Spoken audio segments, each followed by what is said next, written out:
iskugu keenay walaalayaal kolley xafladda maanta aan joognaay way ka duwan tahay barnaamijyadii hore ee hoteelada ka dhici jiray waa mid kamid ah hogaamiyaashii Nabi Maxamed calayhi salaatu wasalaam soo barbaariyay talada ummadana meel fiican soo gaarsiiyay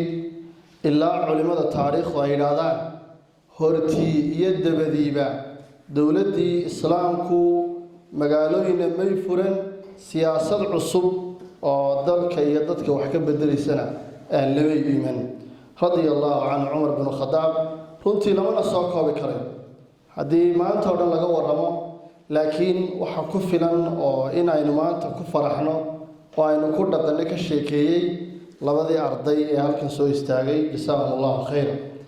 waxaan kaliya ku dari lahaa kow hadii la xulay afka macallimiinta waxaan u sheegaynaa maamulka guud ee dugsiyada Umarka iyo inta halkan joogtaba inaan ka mucallimiin ahaan barnaamijkan aan aad iyo aad ugu faraxsanahay aanu dhiiri gelinayno leenahayna halkaana hore uga sii wada 20 sano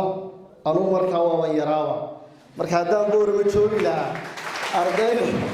waxa ardaysan warqada maamulaha waxaan 20 sano markiinaan ونينا بورم مركز جوجت أرضي ما أنت كعتا في عنان لهي مركز وحنا رجينا هدول أي جامعة عمر بن الخطاب ونبيجت إن شاء الله تعالى أنت وقصو جبيني أي كلمة قراءة باق أرضينا عمر مركز لقش كينا يوم وحلينا وتصال النور وكتر جمية تربية دين محمد عليه الصلاة والسلام مركز ده أرضيتهين يا دار معلمين هيوا وإن بلشدة عينو كجسوعنانو مجاعة مؤسسين وعليه هاي وأنا نقولنا ضد عمر بن الخطاب وكلا هديت هاي أمانة ديسي هديت هاي عدالة ديسي يا هديت هاي دقة كيسي ونعكسن